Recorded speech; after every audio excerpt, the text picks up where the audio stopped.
So in response to all of this, and that's what I think, adoption reform, pregnancy tests, resources, education, all of these things should have been done before Roe versus Wade was overturned. When I look at this whole thing, I'm thinking, all right, let me take a second. Let me hear some takes. Let me get some thoughts in order, and then we can talk about this Roe versus Wade decision. I don't need to go through all the details because you guys have seen this everywhere, right? 6-3 decision. Chief Justice Roberts probably would have allowed. This all is kind of based on this Mississippi court case that went to the Supreme Court that was a 15-week ban. And Justice Roberts wanted to uphold that without overturning Roe versus Wade, which I think would have been a great decision. But at the end of the day, when it comes to the responsibility of the Supreme Court, I don't think this is the wrong decision. It doesn't explicitly say it in the Constitution. I get that, but that doesn't change that much for me. Okay, I understand that that's a big talking point when it comes to conservatives. It doesn't really change that much to me because so many things should have happened between 1973 and today as when it comes to codifying Roe versus Wade. If you're a fan of democracy and a fan of your representatives speaking for you, the way that this country was designed, then that's really what should have happened. That should have transpired. This was always a threat. This is something that conservatives are so organized around this, and it's a very small segment of the population. 13% of Americans want out and out bans on abortion, like full on. Okay. So 87% of the country is okay with abortions of some kind, depending on which, right? But we're going to go through the trigger laws and what's going to be happening now, where we are going forward, what that means, some good takes and bad takes. But it's important to look at that number, right?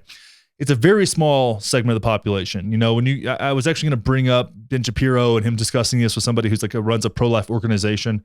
And I don't even like the term pro-life because a lot of these people are war hawks who, at the end of the day, don't mind drones blowing up tons of kids, but they, are really concerned about women having a right to choose. So I like to say it's like are you pro-choice or are you anti-abortion? That's kind of what it comes down to me. Now, when we look at all of this and really think this through, we've got to take a really neutral stance, and that's what I'm going to aim to do here. I'm going to try and take a really neutral. I'm not objective on this because I can't be. No one can. But I'm going to try to take a neutral stance and look at both sides and see where there was some overreach by either party on this and where we can likely meet in the middle and what's likely to happen going from here on. So let's just, as we talk about kind of the public sentiment around this. All right, so we've got some polling. This is from a YouGov poll we're looking at here. So if you look at this, the Supreme Court overruling Roe versus Wade, 41% approve, 59% disapprove, 67% of women disapprove, and 33% approve, right? 52% of people say it's a step backwards for America. 31% say it's a step forward for America. So you're seeing these out and out majorities of people when it comes to polling. And this is a little over 1,500 people, so it's not a humongous sample size, but it's large enough to get a good representation here.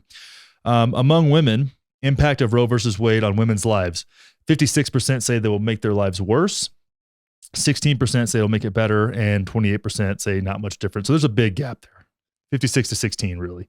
28% indifferent. Likelihood the Supreme Court will limit same-sex marriage. 57%. A majority of people were saying that it's likely for the Supreme Court to limit same-sex marriage with the same thought process that they approached Roe v. Wade. And then access to birth control, will they limit that? 55% versus 45% saying that are likely to limit access to birth control. So that's really scary. But again, we're just talking about public sentiment here. 17% of Democrats approve of overturning Roe versus Wade. 83% disapprove. Now, conservatives are almost flipped that. 78% approve and 22% disapprove. But that's kind of a large number of Republicans there. But what really matters to me here, and this is where many of us land, right? I'm always going to focus more on the independents and the politically homeless, whether that's barstool conservatives or center lefties who are kind of disenfranchised from the Democratic Party and all of their corruption. I like to focus more there because that's more representative of people that aren't on a team and are making decisions based on issues, not on party affiliation. So 62% of people, independents, disapprove of the overturning of Roe versus Wade. 38% approve. Now, again, like I've said, I don't think this is the wrong decision for the court.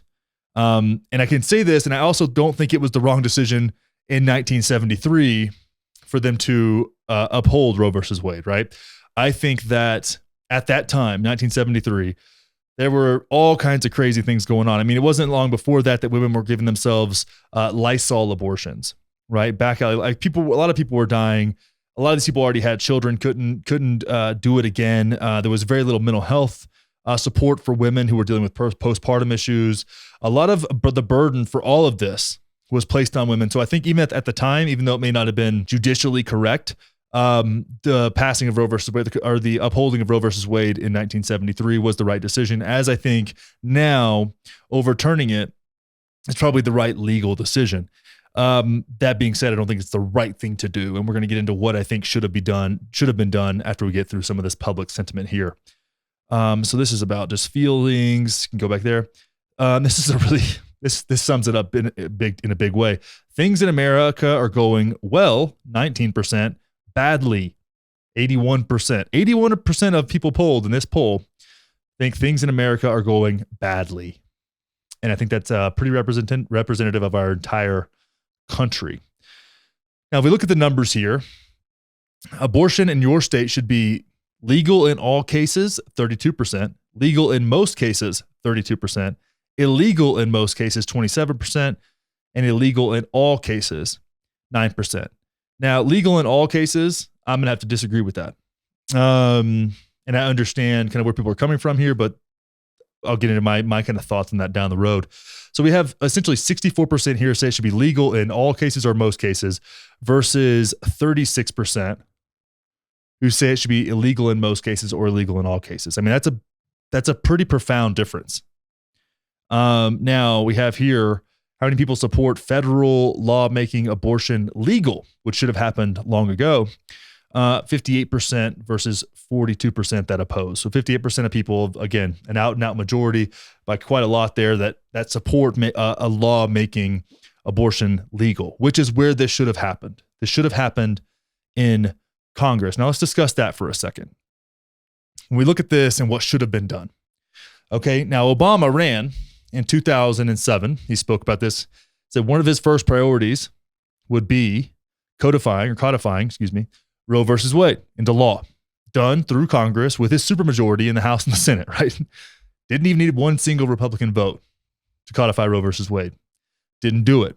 Ruth Bader Ginsburg, who had her reservations around Roe versus Wade, to be sure, and its legal standing, could have stepped down when Obama was president, when she knew she had cancer, right?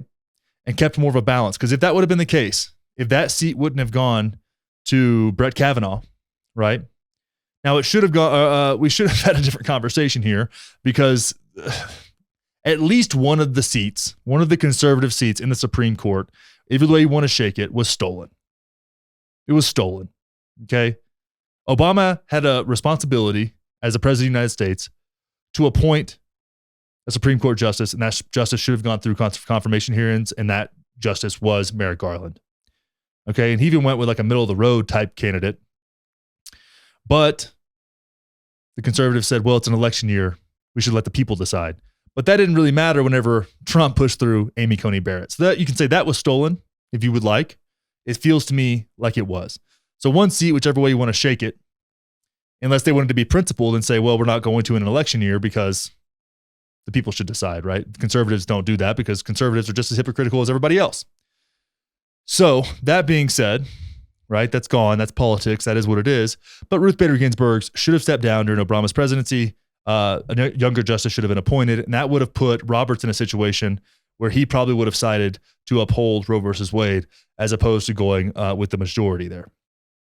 We'll see. You know, he wanted to get, like I said, he wanted to uphold the 15-week ban, which I think is a good decision without overturning Roe versus Wade. That makes a lot of sense to me, but it is what it is. Now, to continue down what should have been done here. We knew this was coming, right? We saw the opinion come out, was leaked. And I think, you know, in a practical, pragmatic, utopian world that I would have liked to live in and say, hey, you want this to be passed down to the states, for the states to decide. Well, if you want the states to decide, I think the way you do that is through a direct ballot initiative, maybe at the midterms, right? A direct ballot initiative with a few options. Do you want this to be legal in every case besides rape, incest, or pregnancy complications that endanger the mother, right? Which those should never be infringed upon. Rape, incest, and for the safe and well-being in the life of the mother, those should never be infringed upon at any point in the pregnancy. Okay, that is not elective. That's not. And we can even talk about like what happens at 20 weeks whenever you find out like there's chromosomal issues or brain development issues. Those are all separate things and they don't belong in the abortion category. That is a medical procedure between a woman and her doctor or the parents of that child, really in that case, and the doctor and amongst themselves. That is not the government's role to have any fucking say so in that decision. Okay, and I will die on that hill, to be sure. Right? So a direct ballot initiative saying illegal except these 3 cases that I listed, legal up to 12 weeks or 15 weeks, whatever you want to do there, or legal at any point, right? Doing kind of a ranked choice voting there, that would be great. That'd be a great way to have a first, second, third choice and use that to decide what's going to be the law of the state. Now, if we did that, and some states still decided by a majority via ranked choice voting that they didn't want abortion to be legal, well, that's democracy at work. And it is what it is. I have a hard time feeling that many states would do that. But if you want this to be passed down to the states, then the states actually need a chance to speak. Because you got a lot of people who are conservatives, who are pro-choice conservatives, which is going to be a growing population, by the way. These pro-choice conservatives who are not ever going to vote for a Democrat, ever. They don't vote on abortion as a single issue. A very small portion of the country votes on abortion as the primary issue. So you're going to need a way for these people to speak up, and it can't be through representatives in that point because there's so many other things to be considered, and this isn't a huge issue for many people, right? People that aren't trying to have kids or past the point of having kids, like they just isn't on their radar. That being said, something else that should have been done, right? So we had ballot initiatives. Conservatives, if they want to be the party of life, right, of anti-abortion, should have passed regulations into law that allow adoption to be done if parents can provide that they have a safe and stable home for a child.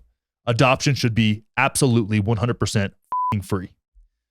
Not free of time. You may have to be interviewed, jump through some hurdles, have a barrier to entry in that way of providing the safety and stability of your household, and for that, maybe some psych evaluations. It should be absolutely free. Right now, it'll cost you about $20,000 to adopt a child. We did IVF, cost us about $20,000, right? Like if you have the same cost to try one or the other, well, you really have no incentive to take in a child that needs a home and needs parents and needs a stable household. That changes the value proposition deeply. And I think, I had a lot of friends that were adopted when I was growing up, and they had amazing parents and amazing families. And I think that's a really great system that should, if you were going to be the party of life, that should also be part of it. Resources for mothers need to be in place, whether that's mental health, and especially in a place like Texas, which we're going to get down to with these trigger laws here in just a bit.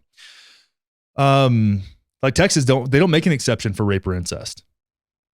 So you're going to have a mother carrying a child to term that is the product of her rape. And just like we saw in Uvalde, right? A place like that. What if there's no mental health facilities for 40 some odd miles? Texas has shit mental health infrastructure.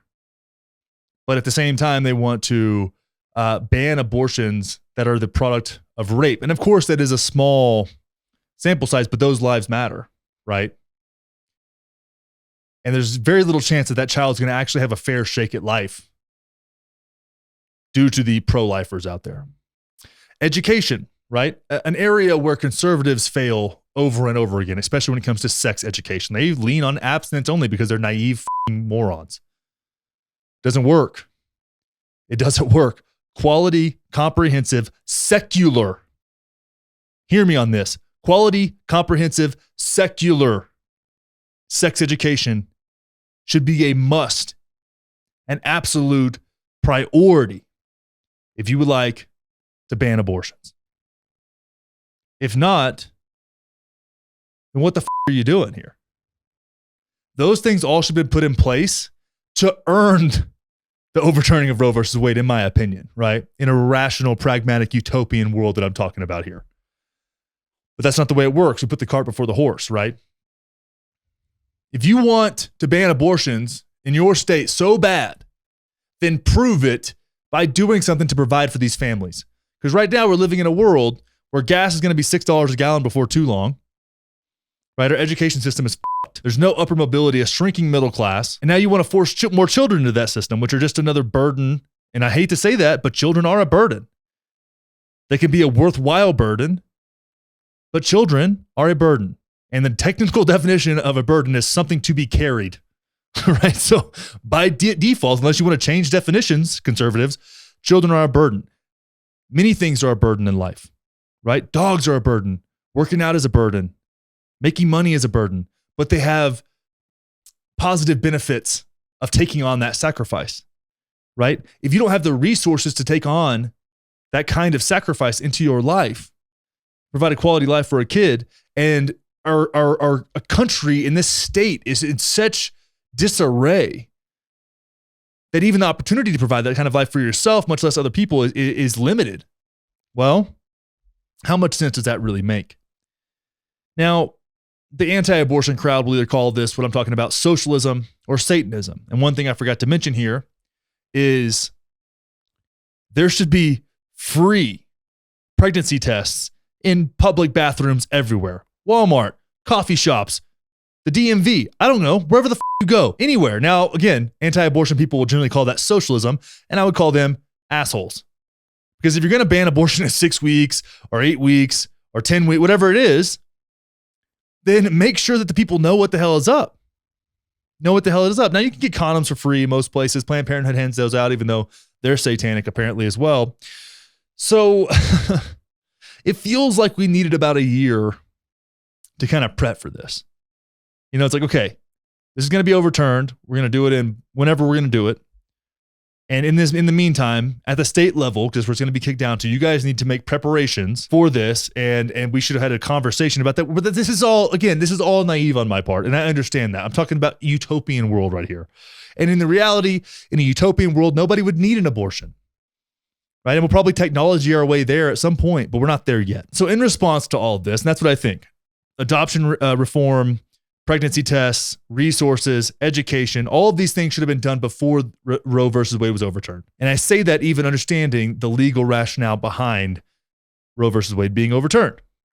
Now, to move on here, the Democratic response to this has been absolutely insane.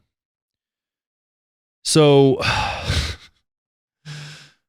Biden and top Dems accused of tacky fundraising over Roe versus Wade reversal. A fundraising money grab by President Joe Biden and other top Democrats in the wake of the Supreme Court reversal of Roe versus Wade has irked supporters who call the move tacky. Someone says here, I've gotten 6 fundraising emails from Democratic candidates today. It's tacky, and it highlights a real disconnect between politicians and their constituents that is only growing. Matt Garrick, a New York-based writer and performer, shared a fundraising email from Democratic National Committee on Twitter and was so incensed that he added, and with that, I'm unsubscribing from the DNC. And this is a big movement here, right? So Nancy Pelosi was just dragged for immediately sending out an email that she had pre-drafted asking for donations because they need to get more Democrats in the midterms, right? So I think they're actually loving this. The Democrats are actually loving this because this is the only thing that gives them any leverage at all, but it's not enough. They're still going to get washed in the midterms. It's going to be absolutely insane. Like the red wave we're about to experience, even with this, and that's just how much leverage the Republicans have because of the incompetence and the hypocrisy. And let's not even get into, right, the jab and the My Body, My Choice crowd, because they have zero ground to stand on. Zero. I take a principled stance on bodily autonomy, as many of you do as well. But that's not the case, right? The anti-abortion crowd is anti-mandate, right? And the pro-choice crowd is pro-mandate. Oftentimes, now, of course, there are outliers there, but hey, talking about the trends here. Now, this was summed up really well by this woman here. Now, this is a Gen Zer, okay? And she's going to absolutely roast the Democratic Party. Let's listen in. So I received a text message from Joe Biden's campaign yesterday saying that the Supreme Court had overturned Roe versus Wade and that it was my responsibility to then rush $15 to the Democratic National Party. And I thought that was absolutely outrageous because my rights should not be a fundraising point for them or a campaigning point. They have had multiple opportunities to codify Roe into law over the past 20, 30, 40, 50 years, and they haven't done it. And if they're going to keep campaigning on this point, they should actually do something about it. Damn. And that's from David Dole. Absolutely roasted, right? Because, we already brought this up. Obama with a supermajority, RBG. There's many ways they could have gone about this. They could have made this priority. They were lazy, and they're do-nothing f***s. So like, oh, hey, we f***ed up. We need more money now. No, you don't, Nancy. No, you don't, you insider trading bitch. You need nothing. What you need to do is shut the f*** up. You need to shut the f*** up and think about what you did. Think about what you did. Your incompetence and your lack of principles led to this, Nancy and the like, Chuck Schumer. That's why we're here. This should have been easily overturned and had a law backstopping it. So it didn't matter if the Supreme Court overturned it. Because this is something that the conservatives, I don't want to say conservatives, I'm sorry guys, because there's a lot of you conservatives out there that are like, we don't give a damn, right? People can do what they want to do. The more civil libertarian types. So I'll just use the anti-abortion instead of conservatives. I'm sorry for lumping you guys in there. But anti-abortion crowd, they're organized. They're structured. They're diligent. They're passionate about this. They're fired up. They are a very loud and powerful minority. And they have been planning this and just biding their time until they got here. Now, speaking of conservatives, a big movement within conservatism is the Barstool Conservative. And this is an area where people are going to get hit hard, I think, when it comes to conservatives. It's losing. I think these people are still going to vote red, but they're going to have reservations. And I think it could bring more pro-choice Republicans to the front because you're going to see how many people affiliate with this message right here. And this is Dave Portnoy. Let's listen into what he has to say. Okay, emergency press conference. Roe versus Wade just got overturned. Let me start by saying this is a Dave Portnoy press conference. This doesn't reflect Barstool, all right? Barstool is 300 whatever people. They all may think certain ways. This is just me, how I feel. I feel like I have to speak on this issue. I already talked about it a little bit. To me, this is just pure insanity. Pure insanity. We are going backwards in time. We are literally going backwards in time. It makes no sense how anybody thinks it's their right to tell a woman what to do with her body. I just don't get it. To take away the ability to make informed decisions on how they want to live their lives is bananas. I know people will be like, well, no, it's a constitutional issue. They're just giving it to the states. Well, like what, 20 states are saying they're going to overturn it right away? And what if you're poor in that state and you can't go to another state and things like that? It's just nuts to me. Not to mention the same people are saying, they want to take it away and overturn it are also like, got to protect guns because of the Constitution. At what point do you look at the Constitution and say, hey, this was written by people who had slaves? Maybe not everything is exactly to a T in the Constitution. Like a million years from now, you're going to use the document written in the... It's just nuts. In what world? The world evolves. People evolve. Technology evolves. You got to evolve. You can't stick with this document and look at that and be like, that's the end all be all. It's literally crazy pills. This is coming from somebody who consistently is like, the U.S. is the best country in the world by a mile. I still believe it, but we're going backwards. And the left and the right suck so fucking bad. Like the left hates me. The woke left, the liberals, they're crazy. They're insane people. Yet I end up having to vote for a moron like Biden because the right is going to put Supreme Court people in who are just ruining this country and taking basic rights away. I honestly believe 95% of the people in the country think like me. They're socially liberal and they're financially conservative. They like 90% of what Republicans, they don't like the woke culture, all this craziness. But then you look at what they're doing and it's like you're taking away basic rights. What's next? Same-sex marriage? Like, what is next? It's insane. That's why we have to vote for the morons like Biden, who's borderline incompetent, because it's too dangerous to vote Republican. Like, what the are we doing? Wake up. All right, that's Dave Portnoy, everybody. And a lot of people feel that way. Most of my conservative friends feel that way. Right? Now, we can get into the nuance of the judicial and what the role is. I get that. But this should have been codified into law a long time ago. right? Probably during the Obama administration, but it wouldn't have been good for his, I don't know, approval ratings with Republicans because he's reaching across. Who cares? Like at this point, it's just like you failed. You're a failure. You failed. Nancy Pelosi, you failed. AOC, you failed. Right? Obama, you failed. Biden doesn't know where the he is. So like, yeah, I guess he failed, but like, will he even remember this tomorrow? Who knows? It's insane the way they're handling this. Now, I do want to bring up, and this is, I just can't get over. This is just so many people feel this way. So many people do. So if we go back here, let's look at the trigger laws. So if we scroll down here, and this is from CNN, but this is accurate. Now, some of the trigger laws take it to a 15-week ban, right? Mississippi, Florida. I'm okay with that. 15 weeks, I think, is generous. You know, if we look at Europe and Scandinavian countries, it's around 12. I think 12 weeks is fine. I wouldn't even be mad at a national 12-week allowance, right? Allowance period for abortions. I'd be totally fine with that. If that was the national regulation. And we went, that was it. Or maybe it's at least 10 weeks or up to 15 weeks, something in that range, you know? I mean, my wife is 14 weeks pregnant. So I know exactly what a 14-week pregnancy looks like.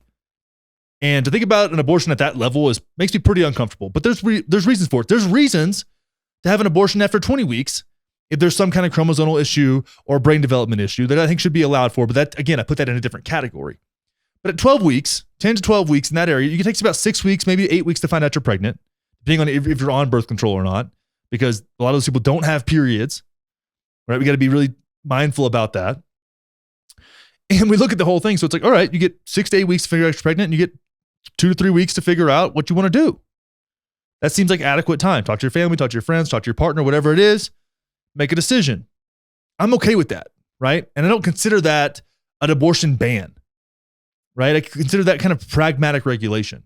Again, if there is an issue, right, whether it be an ectopic pregnancy, rape or incest, even after that time period, because you never know what they have to escape to get into care of some kind, or some kind of chromosomal or brain development issue that you can't find out until 20 weeks or so. Those are exceptions. Those are not in that same category. Maybe it's still technically an abortion, but it's not in the same category. Those should be protected to every extent, in my opinion. But up to 12 weeks is good, I think. Great. Okay.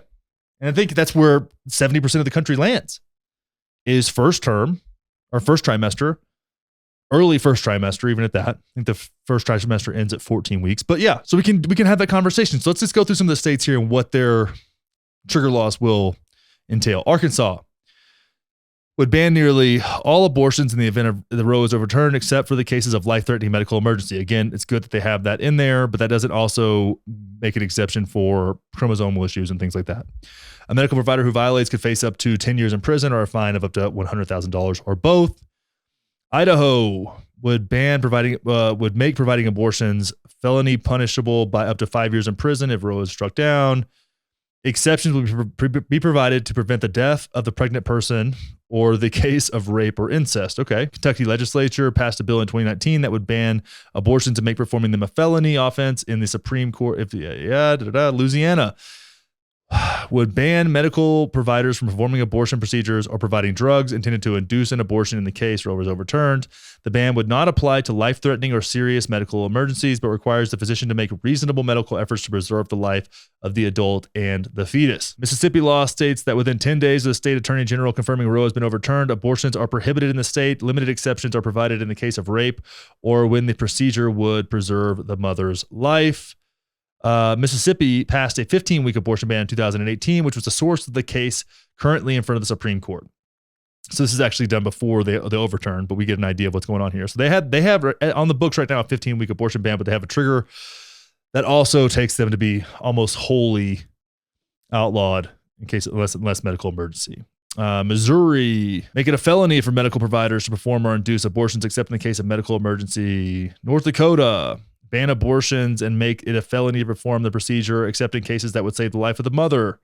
Oklahoma would make performing abortions illegal in the state, only allowing exceptions to save the life of the pregnant person. The measure makes performing an abortion or attempt to perform one a felony punishable by a maximum of $100,000 or a maximum of 10 years in state prison or both. Wow. South Dakota has a trigger ban on the books since 2005 when the law was passed to set up the almost outright ban on abortions. In the event Roe is overturned, the law would make it illegal to perform an abortion except in life-threatening medical emergencies. Tennessee would prohibit all abortions except those that would prevent the death of the mother and would go into effect 30 days after Roe is struck down. Texas' so-called trigger ban was signed into law in June 2021. It would make abortions illegal unless the pregnant person's life is threatened or they are at risk of serious injury. The law would go into effect 30 days after the Supreme Court issues a ruling overruling Roe. Exception for rape or incest in Texas. So keep that in mind. Utah, banning almost all abortions except including cases of rape or incest. Detection of severe birth defects. So that's one that should be in all of them. If you're going to ban them, detection of severe birth defects is a serious issue. If you were trying to have a child and that child turns out to have Down syndrome, I understand this is really sad and really hard. But if something like that is going on, you have to understand that we live in a world where two parents need to work, right? We live in a world where two parents generally need to work. If you don't live in that reality, then you will not be capable of raising a child that has those type of needs. Okay, the amount of care you'll need, the amount of time, the amount of medical procedures, you're going to bankrupt yourself because our for-profit healthcare system will leech on to anybody who has any kind of needs. Wyoming, that provision that would make it illegal to perform an abortion if Roe is overturned, with extremely limited exceptions for the case of sexual assault, incest, or the risk of severe injury to the person giving birth. So that's kind of where we're at with the trigger laws. Those are the big ones. Those are the big ones. Now, Trump had a rally celebrating this, even though Trump couldn't give a fuck, could not give a fuck about abortions or babies or people. He gives a fuck about himself, okay? And he feels this is a win for himself. So I don't even know who this candidate is here. It's somebody endorsed by Trump. But let's hear what she has to say. I'm so honored to have your endorsement, President Trump. On behalf of all the MAGA patriots in America, I want to thank you for the historic victory for life in the Supreme Court yesterday. That loves you. I'm so honored to have your endorsement, President Trump. On behalf of all the MAGA patriots in America, I want to thank you for the historic victory for life in the Supreme Court yesterday. There's a huge victory for white life in the Supreme Court yesterday. I hope that's in every ad run against this woman from here forever. A victory for white life. Weird. So here's my thoughts. I think one possible outcome of this is you're going to see more Republicans that are speaking up for rational regulations on this. I know Republicans and regulations don't generally go together unless it has something to do with big tech, but I think that we're going to see something here. We're going to see some more pro-choice Republicans really be bold and stand up here. And I think people are going to rally behind them in certain states. And it's going to be completely based on what the people in that state, what the temperature is on this issue. And you're going to see more bans starting at 15 weeks, right? You're going to see that become a more common thing, which again is not that big of a deal, in my opinion, personally. I also want to say this, and I really sincerely mean this. We do not have a country that is healthy enough to ban abortions. We do not have the access to upward mobility. We do not have a robust middle class. We're financially f***ed. Inflation is out the ass, right? I think this is a technical term now, is just out the ass. We got inflation out the ass, right? We're more divided than ever. We do not have a country that is healthy enough to ban abortions, right? And that's what the conservatives, I did it again. That's what these anti-abortion advocates, right? That's what they're trying to do. They want an outright ban on abortions at the federal level. That is what they want. That is what Shapiro wants. That's what Charlie Kirk wants. That's what all these grifters and these conservative heads, that's what they want. And they were going to keep fighting, and they're going to be more organized than anybody else. And that's what they want. And they're going to get more and more of that because they have a shit ton of money and a shit ton of leverage because they're backed by a bunch of companies that don't have to pay taxes called churches. So these churches get to influence political opinion as much as they want, but they don't have to pay taxes to do it. At least Amazon has to pay some kind of taxes, right? Now, of course, to get write-offs and it generally turns out to be zero, but there's a threat of them being forced to pay some kind of taxes somewhere down the line. They're going to influence or Raytheon or whoever else, fill in the blank with some other Pfizer, these other companies that just like own politicians, right? But these churches don't pay a fucking red cent in taxes, and they get to influence public opinion like this. So hey, if it's gonna be a pay to play game, then you should at least make them pay for it, right? But we do not have a country that is healthy enough to ban abortion. We do not. If we had a super booming middle class and didn't have a bajillion trillion dollar deficit funding a war in Ukraine that has nothing to do with us, if we weren't in that place, maybe we could have a conversation, but we're not. We're not. And people's lives, a lot of people's lives fucking suck. A lot of people's lives fucking suck. And the one reprieve they get, the one thing you can do without money that's fun and feels good is fucking. That's what it is. And now these fuckers want to shame everybody for trying to get it in. And it's like, well, these are the consequences of fucking blah, blah, blah, blah. It's like, okay. Everything has consequences. Driving down the road has consequences. What the The one thing people can do and enjoy it and love it that doesn't cost anything is not to mention that 60% of people who get abortions already have children. They understand the sanctity of life. They understand what it feels like to have children. Oh, it's a war on fucking, y'all. The anti-abortion crowd has started a war on fucking. And I can't stand for it. I am pro fucking. Okay? Consensual. And, age appropriate.